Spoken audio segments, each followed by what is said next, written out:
Salut, c'est Greg. Aujourd'hui, on va parler airbag. Après mon demi-tour de France en 4200 km sur 12 jours, avec des températures des fois à 33 degrés dans les Alpes et même 31 sur la côte d'Opale. Je sais, c'est difficile à croire, mais c'est possible. Je pense être donc en mesure de pouvoir vous faire un retour sur le système airbag de Furigan avec InEmotion, puisque c'est quelque chose qui pour moi au début ne me parlait pas du tout. J'ai découvert ça il y a peu de temps, et un retour de novice pourra peut-être vous aider si ça vous intéresse. Alors, comme on va aborder le sujet sous toutes ses coutures, je vais vous mettre un sommaire et je vais vous le mettre sur le côté, vous verrez là où vous en êtes, et je vous le mettrai aussi sur YouTube, sur la barre de lecture. Comme ça, vous pourrez accéder aux endroits qui vous intéressent, parce que vraiment, on va détailler ça au maximum. L'idée est qu'à la fin de cette vidéo, si vous aviez des questions sur le système airbag, vous n'en ayez plus. On va donc parler présentation, prise en main, fonctionnement, la box InEmotion, comment je l'ai ressenti, les points bons, les points négatifs, le tarif, le budget, même les débats. On va regarder tout ça ensemble, on est parti. Alors, le système d'airbag InEmotion qu'on va retrouver sur ce gilet est pour moi le plus évolué clairement. On verra la concurrence aussi dans la suite de la vidéo.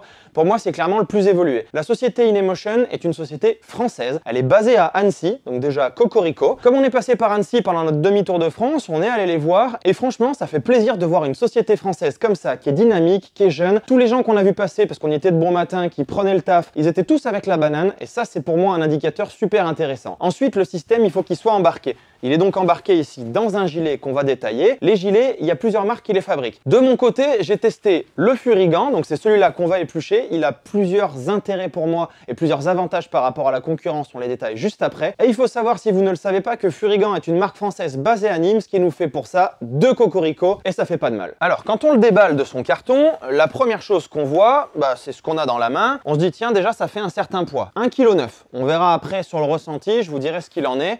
En tout, avec la box, ça fait 1,9 kg. Ensuite, on a une impression quand même, puisqu'il y a du matériel, on a une impression d'épaisseur.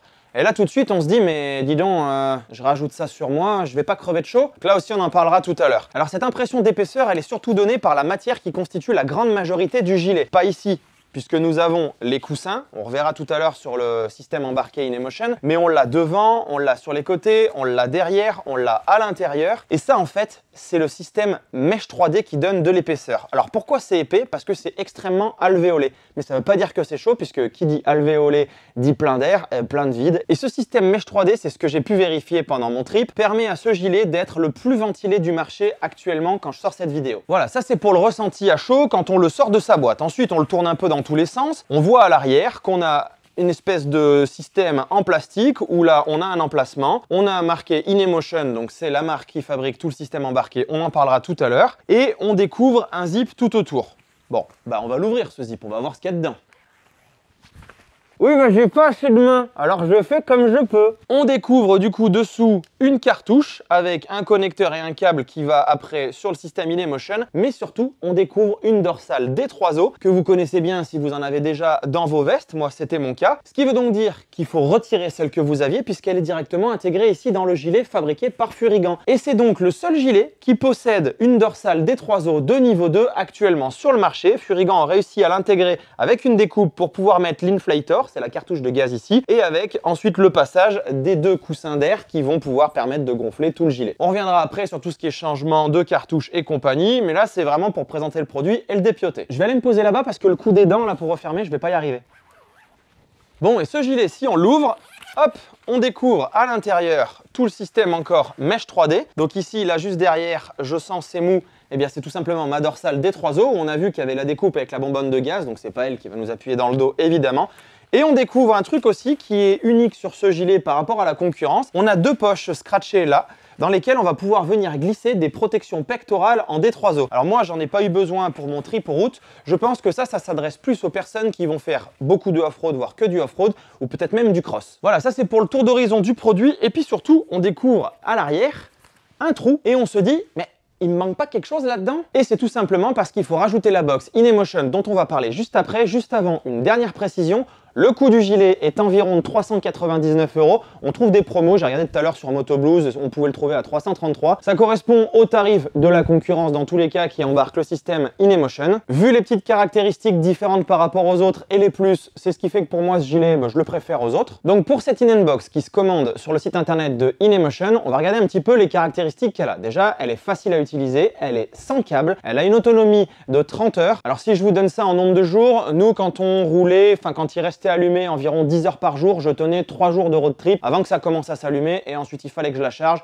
Ça se charge environ en 2-3 heures. Comme je viens de dire, elle est facile à utiliser, elle se branche et elle s'enlève très facilement maintenant à une main d'ailleurs avec le nouveau système sur les gilets et on n'a pas besoin de brancher de capteur particulier, elle est directement fonctionnelle puisqu'elle est équipée d'un GPS, du Wi-Fi. On peut donc mettre les mises à jour facilement. Je vous ferai un petit laïus tout à l'heure sur ce sujet avec l'application puisqu'ils ont une application, mais attention, elle est autonome, on n'a pas besoin de lancer l'application à chaque fois. On est actuellement sur une détection de chute à 95% et je les ai eus, on a échangé ensemble. Ils sont en train de travailler sur l'algorithme pour monter ça à plus de 98%. Donc le truc est assez balèze. En fait, ce qu'il faut savoir, c'est qu'ils ont des centaines de millions de kilomètres de roulage d'expérience puisque l'expérience, elle remonte forcément sur leur serveur. Il y a des données qui leur sont récupérées, alors bien évidemment pas des données personnelles, mais des données de capteurs en cas de chute. Et on va rajouter à ça toutes les données qui sont issues des courses, du GP, puisqu'il y a beaucoup de pilotes qui sont équipés en GP, en Superbike. On a aussi des gens qui les ont en ski, en équitation. Et ça permet tout ça d'avoir un retour et de faire évoluer les algorithmes, qui va donc augmenter le taux de détection des chutes en fonction des conditions, puisque ça sait faire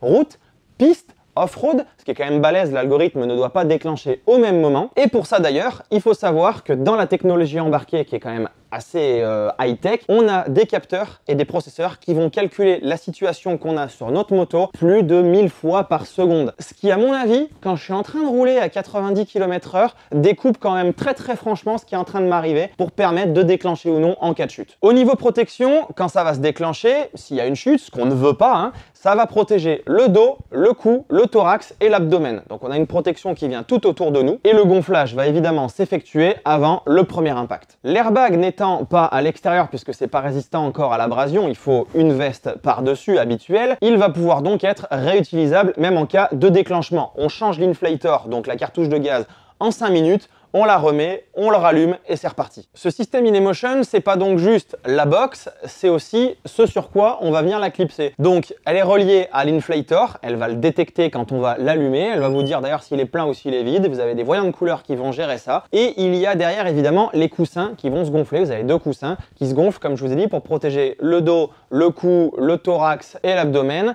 Et ces coussins sont aussi fournis, fabriqués, tout le système est fabriqué par InEmotion. Ensuite, c'est le fabricant du gilet, enfin les fabricants des gilets, qui vont venir voir comment ils vont coudre autour ce qu'il faut pour faire un gilet. Côté application, la toute première fois que vous allez le recevoir, vous allez installer l'application sur votre smartphone et vous allez devoir connecter l'InBox à votre smartphone. La procédure est hyper détaillée et hyper simple avec les différents voyants de couleur sur l'appli. Ensuite, elle va vous permettre l'appli aussi de connecter votre routeur, donc votre box Wi-Fi à la maison, à l'InBox. Ce qui veut dire ensuite que quand vous chargez votre InBox, uniquement quand vous la branchez sur le secteur et qu'elle charge, elle va se connecter en Wi-Fi. Donc c'est pour pas utiliser sa batterie à tout va quand elle est juste à la maison et que vous l'allumez comme ça, ou que vous rentrez d'un trip. Quand elle est chargée, donc elle va se connecter au Wi-Fi et vérifier toute seule d'elle-même s'il y a des mises à jour et les télécharger. Ce qui veut dire qu'elle est vraiment 100% autonome.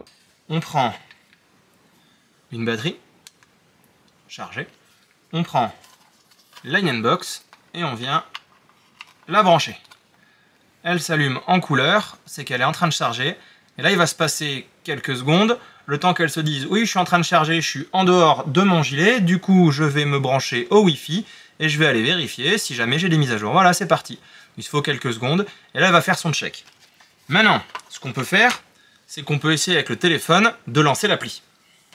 Alors, au préalable, sur le téléphone, on lance un petit peu tout ce qu'on a à lancer. Hop, voilà, elle vient de le détecter. Donc on lance Wi-Fi, GPS, Bluetooth, et il va me donner toutes les informations qui vont bien, la batterie, 91%, on a l'inflator qui n'est pas branché, c'est tout à fait normal, puisqu'elle est en dehors de son gilet, on a ou pas de mise à jour, et puis on a la synchronisation qui est en cours, donc là je pense qu'il est en train de récupérer mes 4200 et quelques kilomètres de road trip. On a les modes ici, c'est là que je peux changer, je peux passer de route à piste, à aventure, ou en rajouter. Et puis on a quelques statistiques et quelques paramètres qu'on peut fouiller dans l'application. D'ailleurs, voilà, la communauté en est à presque 131 millions de kilomètres. Ça fait 327 fois le tour de la planète. On n'est pas près de le faire. Moi, j'en ai fait presque 4000.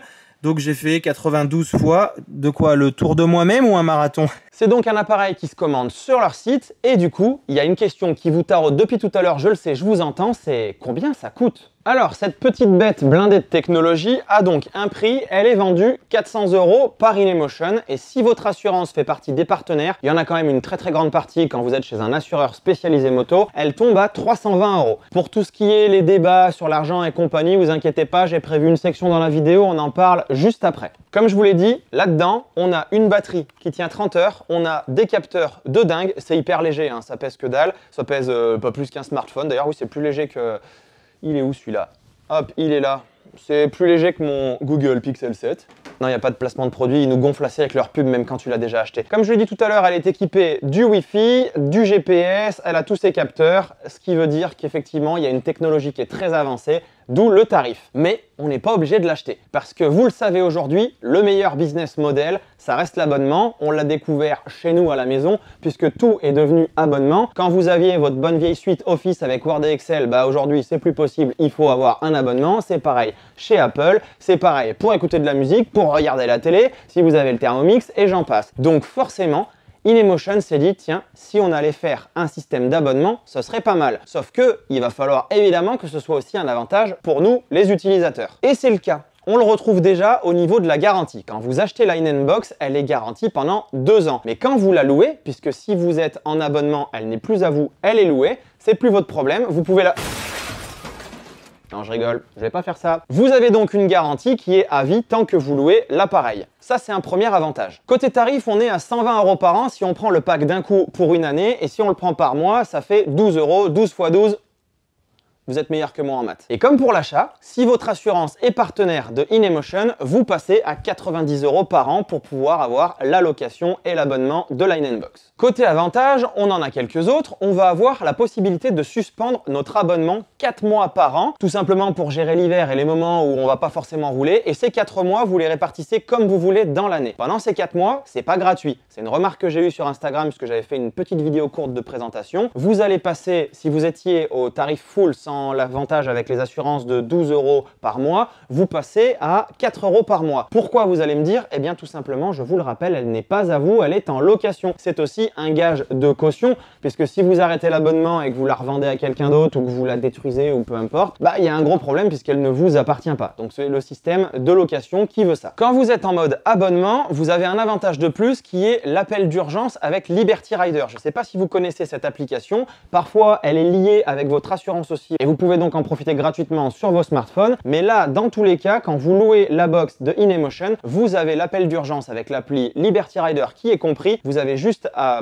connecter ça avec les codes qui vont bien. Et sur l'appli Liberty Rider, vous y avez accès. Ce qui veut dire qu'en fait, je vous le fais très rapidement parce que ce serait une vidéo complètement à part. Si vous chutez, l'appli le détecte. En plus, avec tout le système qu'il y a ici qui détecte largement mieux que ce qu'il y a embarqué avec l'appli et les smartphones, même si l'appli Liberty Rider, elle est juste dingue. Tout comme chez InEmotion, je crois que les gars les data scientists, ils appellent ça, et les codeurs, je pense qu'ils pourraient bosser à la NASA ou chez Elon Musk. Bref, ça y est, je commence à m'égarer. Donc ça détecte la chute, ça envoie à l'application Liberty Rider qui dit hop, il a chuté. Ça vous passe un petit appel d'urgence à vous, d'abord dans un premier temps. Vous avez un certain temps, je crois que c'est 1 minute ou un truc comme ça, pour dire c'est bon, je vais bien, je suis pas inconscient. Et si c'est pas le cas, ça vous appelle les secours et comme on a votre position, que ce soit de toute façon avec votre téléphone ou je vous le rappelle, avec le GPS intégré dans la box, les secours viendront vous chercher même si vous êtes seul et inconscient. Et dernier avantage avec la location, si jamais vous avez un pépin et qu'il y a déclenchement de l'airbag, vous avez donc la cartouche de gaz qui a craqué, il faut la changer. Elles sont vendues 90 € et avec l'abonnement, vous l'avez à 45 € dans la limite de 3 cartouches par année. Et ça, c'est aussi un avantage non négligeable, surtout si vous faites la pratique de cross, de off-road ou de piste sur circuit à moto où la chute fait carrément partie de la discipline et ça évite d'avoir des surcoûts tout en restant protégé. Il y a une petite précision à apporter sur cette box suite aux commentaires et échanges qu'on avait eu sur Instagram. Il y a eu des trucs très constructifs. Par exemple, il y a eu la revente de la box. Évidemment, la box, si elle n'est pas à vous,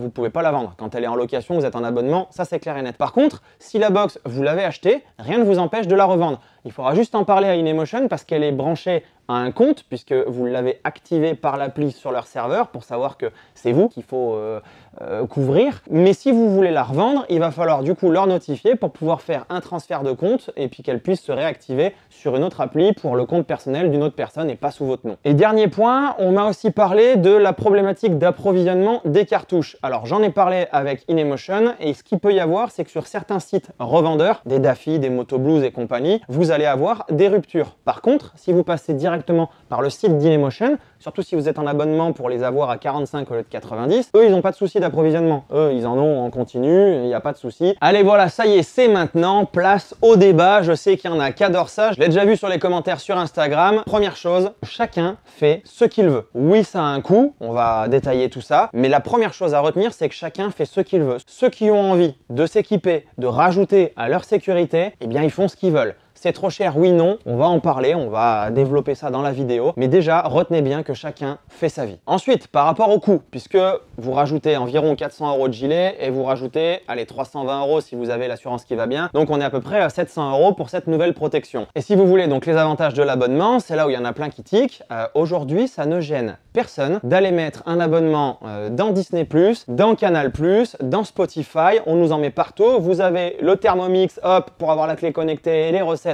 Eh ben, vous payez. Si vous aimez le foot ou que vous voulez regarder le GP, boum, vous payez. Aujourd'hui, tout est fait que de ça. Quand on commence à sommer tous les abonnements qu'on a ou même sur les trackers GPS, comme il y a un abonnement aussi pour payer les serveurs, pour payer les coûts, pour payer plein de choses et puis parce que c'est un service, c'est la vie, oui, ça commence à faire une somme. Mais une fois de plus, chacun fait ce qu'il veut. Et si l'abonnement est vraiment un souci, comme je vous l'ai dit, on peut juste acheter Line & Box et avec l'avantage de certaines assurances, ça tombe à 320 €. Dites-vous aussi qu'il y a des gens qui achètent des iPhones à 1200 balles et là tout de suite, bizarrement, c'est pas cher. Ensuite, si on fait la location, j'ai fait à peu près, si on fait une cote mal taillée, le calcul, 90 € par an avec l'avantage de la plupart des assurances, il va vous falloir en gros 4 ans pour rattraper le coût de l'achat. Sachant que vous avez des avantages au milieu et sachant que vous pouvez l'arrêter quand vous voulez. Alors dans les débats, j'ai eu aussi, oui, ça devrait être gratuit, on devrait nous le mettre parce que avec l'état des routes, le contrôle technique, blablabla. Waouh, Gérard, on est complètement hors sujet là. La France va pas toujours tout nous payer. Moi, il y a déjà un truc que je trouve super positif,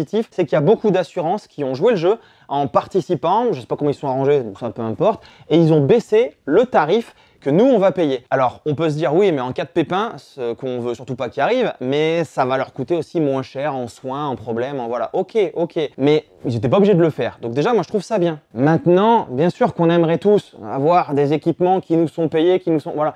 Pour le moment, c'est pas un équipement obligatoire, donc on n'a pas non plus le couteau sous la gorge de le prendre. Le casque est un équipement obligatoire, les gants aussi, et le gilet jaune en théorie, mais on va pas nous le financer non plus. Donc ok, je comprends que ce sujet budget, parce que de toute façon, si ça nous intéresse pas d'avoir un airbag, je veux dire, il n'y a même pas besoin d'aller donner son avis de c'est cher, ça nous intéresse pas, on change de sujet. Je veux dire, moi, la culture des pingouins, j'en ai rien à faire, je vais pas aller mettre des sujets sur les vidéos de la culture des pingouins. Je sais très bien qu'on cultive pas des pingouins, j'avais que ça à dire sur le coup là. Et moi, il y a un autre truc que je vois, c'est qu'il y a des gens que ça dérange pas quand ils achètent leur bécane d'aller enquiller 1200 balles dans un pot à cras ou dans des pièces carbone. Et bizarrement, là, c'est pas un souci. Et par contre, mettre, allez, donc on va dire environ 700 balles dans un airbag, là, ça devient un souci. J'avais dit que je faisais pas de débat et finalement, en fait, tout mène à un débat. Hein. Bon, allez, j'arrête ici ce sujet et on va passer à la suite. On a encore l'entretien à voir, la concurrence, les points négatifs. Niveau entretien, comment ça se passe? Alors, on va parler du lavage après. Hein. S'il se gonfle, vous avez le droit à 3 gonflages avant qu'il ait besoin d'être révisé. Avec le Furigant,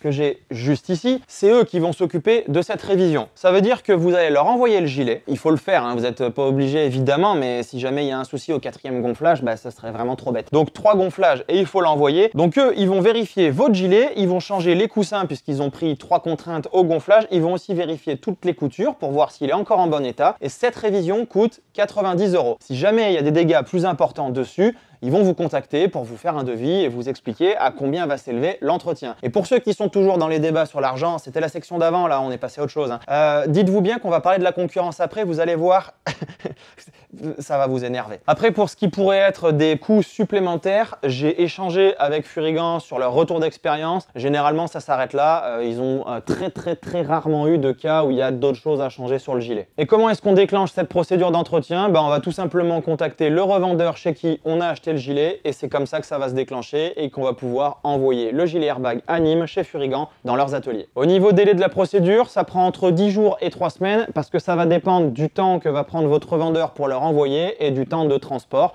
pour pouvoir acheminer entre chez Furigan et chez votre vendeur. Ensuite, il n'y a pas que l'entretien, il y a le lavage. Côté lavage, vous vous doutez bien qu'on l'a directement sur nous par-dessus le t-shirt ou le vêtement technique qu'on va avoir et il va recevoir notre transpiration. Même s'il est extrêmement aéré avec son système mèche 3D, forcément la transpiration, après avoir passé notre première couche, elle va arriver sur le gilet airbag. Si on veut que ça arrête de sentir le fennec pendant longtemps, même quand on est propre le matin prêt à partir, on va peut-être essayer de le nettoyer. Et là c'est compliqué puisque à l'arrière, même quand on retire la box InEmotion, vous vous rappelez tout à l'heure quand j'ai soulevé, il y a un connecteur avec la cartouche de gaz et eux, évidemment, ils n'aiment pas du tout la flotte. Alors quand on regarde sur le site de InEmotion, ils expliquent qu'on peut le laver avec de l'eau savonneuse et une petite brosse en faisant des gestes circulaires, mais évidemment, il va falloir commencer à vous amuser à le pendre un peu en l'air ou je sais pas comment pour que la flotte ne rentre pas à l'intérieur des connecteurs, mais qu'elle reste sur les parties extérieures et les parties qui ne craignent rien et qui n'ont pas de soucis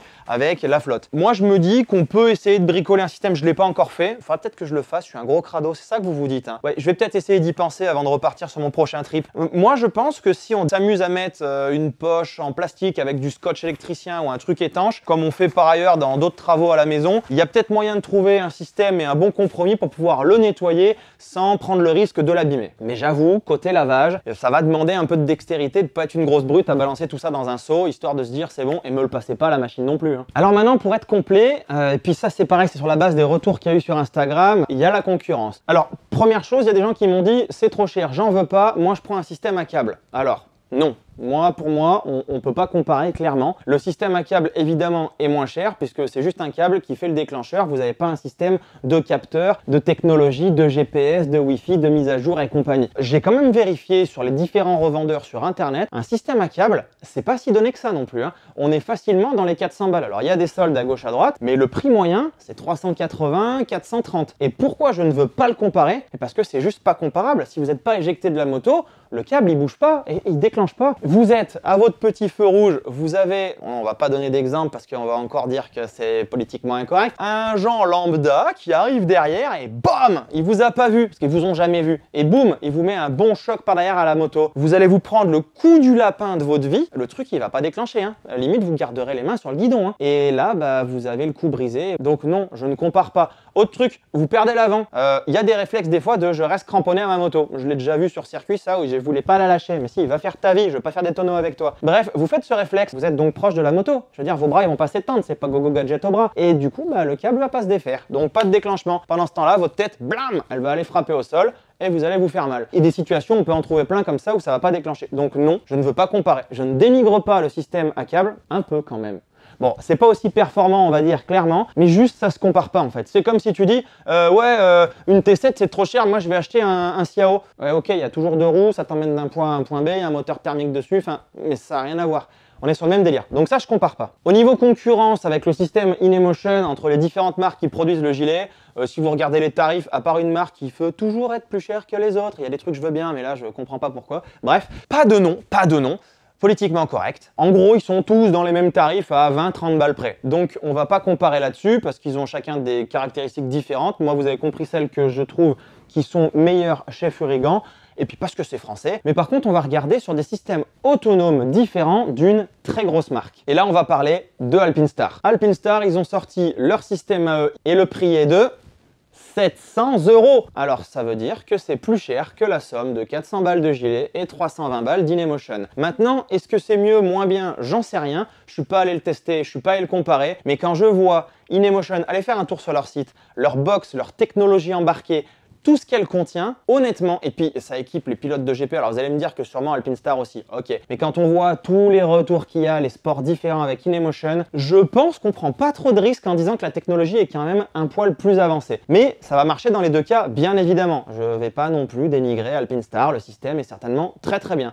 Mais il est plus cher. Ensuite, on va parler de l'entretien. Et là, vous allez vous marrer. Les recharges Alpinestar, à la base, sur la version 4, vous ne pouviez pas les acheter vous-même. Il fallait que ce soit envoyé et fait par Alpinestar. Aujourd'hui, vous pouvez acheter les recharges vous-même et c'est 159 balles puisqu'il y en a deux. Donc déjà, c'est hyper cher et c'est pas comme la InEmotion où on peut l'avoir moins cher avec l'abonnement, etc. Mais c'est surtout que c'est pas très clair ce que j'ai trouvé sur internet. Apparemment, une fois qu'on les a achetés, on peut pas les changer nous-mêmes quand même. Et après 3 gonflages, il faut l'envoyer chez eux. Alors c'est beaucoup plus loin que Nîmes hein, quand on est chez Furigan. C'est en Italie. Et là, c'est pas 90 € l'entretien, c'est 299 balles, la moitié du prix du bidule. Donc je commence à me dire que même si la technologie était mieux, quand on voit la qualité et les retours qu'on a sur du InEmotion, honnêtement, si vous êtes dans le débat sur l'argent, ben là, franchement, moi j'ai fait mon choix. Donc voilà ce qu'il en est sur la concurrence. On va surtout parler tarifs. Quand on voit que pour moins cher, on a le système avec InEmotion qui fonctionne parfaitement bien,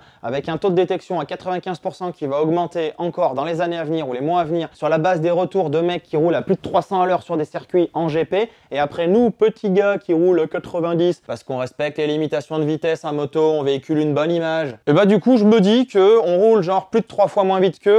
Il y a de grandes chances que ça fonctionne beaucoup mieux sur nous. Alors avant de vous parler de mon ressenti final, qui est quand même intéressant quand on se rajoute un nouveau produit, puisque c'est quelque chose qui commence à peine à rentrer dans les mœurs pour moi l'airbag, même si de plus en plus de gens en ont. On va parler des côtés positifs et négatifs. Alors les côtés positifs, que ce soit sur le gilet Furigan ou le système InEmotion, je pense que tout au long de la vidéo, vous l'avez compris.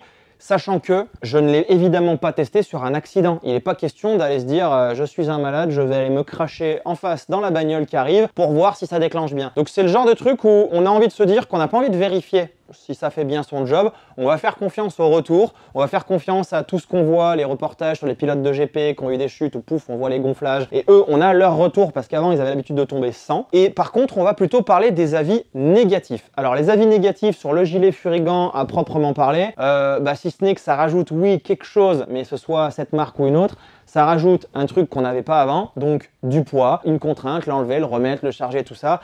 Mais comment dire que c'est négatif puisque ça fait partie du système complet. Je veux dire, les concurrents, les vrais concurrents font pareil. Il faut le charger, c'est un truc en plus, voilà. Donc c'est pas sur ça que je vais revenir. Moi, j'ai plutôt quelque chose sur la InEnBox. C'est, bon, évidemment, il y a un coût. Le coût, on ne connaît pas leur marge, on ne peut pas le savoir, peu importe, mais on sait quand même qu'il y a une technologie qui est incroyable. Donc quand vous l'achetez avec votre assurance à 320 €, certes, ça fait un coût. Et quand vous le louez, ça fait un coût aussi. Donc ça, on en a parlé tout à l'heure. Il y a un truc que je vous ai pas dit, c'est que quand vous l'achetez, vous choisissez si vous faites de la route, du circuit ou du off-road. Et donc dans votre achat, si vous l'achetez ou dans votre abonnement, vous avez donc un mode de conduite qui va avec. Si vous voulez en rajouter d'autres, c'est une option payante supplémentaire. Et c'est là où je me dis, bon, il y avait peut-être moyen de faire un forfait au grand global. Je ne suis pas développeur, je ne peux pas parler en leur nom, mais une fois qu'on a développé un algorithme de FADA, je ne pense pas qu'il y ait une différence de 70% du code où il faut tout refaire pour passer de je déclenche plus vite quand je vais être sur piste, ou je prends mon temps quand je suis off-road, où ça dépend de ma vitesse, parce que quand je tombe à l'arrêt, faut pas que je déclenche. Bon, je trouve que ça commence à rajouter. Voilà, c'est le seul truc que j'ai à dire en retour. Et du coup, maintenant, on va parler de mon ressenti après avoir passé 12 jours avec l'airbag sur le dos et après 4200 bornes dans des températures des fois assez élevées. Alors, ce gilet airbag, quand on le met sur le dos, comme je vous ai dit déjà, on se retrouve avec 1,9 kg de plus sur soi. Est-ce que ça se sent? Alors au début, on se dit tiens, oui, j'ai du poids en plus, mais ça se sent pas forcément. Et je me suis dit aussi surtout, est-ce qu'avec mon sac à dos, ça va être gênant? Déjà, c'est compatible avec un sac à dos, ça faut le savoir, il n'y a pas de souci. Sachant que dans mon sac à dos, je mets pas grand-chose, c'est ma poche à eau et 2-3 bêtises. Donc c'est pas des trucs durs et gênants. Pensez bien aussi à ne pas remettre la dorsale dans votre veste. Là, ça va être un gros problème puisque vous avez déjà une dorsale dans celui de Furigan. Quand j'ai rajouté mon sac à dos par-dessus, en fait, je me suis rendu compte que je l'oublie vite. Au niveau du poids, c'est pas plus gênant que ça. De toute façon, après l'été ou après l'hiver, c'est moi qui ai 1,9 kg de plus. Donc c'est pas le plus gênant. Là où j'ai trouvé ça particulier, ça m'a changé, c'est comme j'ai souvent mal au dos, je me mets debout et je me tords dans tous les sens sur ma moto. Et là, quand on se tord en arrière, on sent qu'on a quelque chose de droit qui nous maintient. Et quand on se tord en avant, on sent aussi qu'il y a un truc qui nous suit. C'est pas aussi mou que la D3O avec le sac à dos qui appuie derrière où ça suit la courbe. Puisqu'il y a derrière, je vous le rappelle, le système en plastique avec l'aération qui fait partie du système InEmotion. Après, vous avez vu, ça donne un look quand même, non? Si vous êtes garçon de café ou serveur et que vous allez en bécane à votre taf et que vous avez oublié le 3 pièces, Eh, ça pourrait presque le faire, non? Bon allez, on va être un peu plus sérieux pendant 2 secondes. Au niveau de la chaleur, parce que ça, je sais que c'est quelque chose qui est beaucoup revenu dans les commentaires. Ouais, mais on va crever de chaud, on va crever de chaud. Évidemment, hein, comme je vous l'ai dit tout à l'heure, quand on le déballe, qu'on le prend dans les mains, qu'on voit l'épaisseur du bazar, là, les alvéoles, ça doit faire un bazar avec le micro quand je fais ça là. Bon, j'espère que ça vous pètera pas trop les oreilles. On se dit donc qu'on va avoir chaud. Honnêtement, au début de notre trip, on est parti remonter un bout de la RGA dans les Alpes. En fin juin, on s'est tapé 33 degrés. Il y a un truc qu'il faut comprendre, c'est qu'à moto, même quand je suis juste avec un vêtement technique léger et ma combi qui est ultra aérée au passage, là, la Fury Gang G, la Discovery 3C, elle est hyper aérée, j'avais ouvert partout. Mais dans tous les cas, et surtout quand on fait du off-road, mais là c'était de la route, on crève de chaud. Je veux dire, passer une certaine température à moto quand on est bien équipé, c'est pour ça qu'on voit tous les gens Kevin qui sont à moitié à poil et en tongs, forcément, on va crever de chaud. Donc, rajoutez ça, j'ai pas vu la différence. Honnêtement, en fait, la façon dont je vais vous le présenter pour que vous ayez une meilleure idée de mon feeling et du feeling qu'on a avec, même si on supporte pas tous la température, la chaleur de la même façon, mais à aucun moment je me suis dit putain, je veux dégager ce truc pendant les pauses, je crève de chaud, c'est une connerie, je vais le foutre dans mes bagages et je veux plus en entendre parler. Non, ça c'est quelque chose qui n'est jamais arrivé et ça a été plutôt une bonne surprise. Même au niveau de la côte d'Opale dans le nord, quand on a eu 31 degrés, comme je vous l'ai dit tout à l'heure, oui c'est possible, je pense que c'était quand même un peu exceptionnel. Bref, j'ai eu chaud parce que 30 degrés à moto, on a chaud.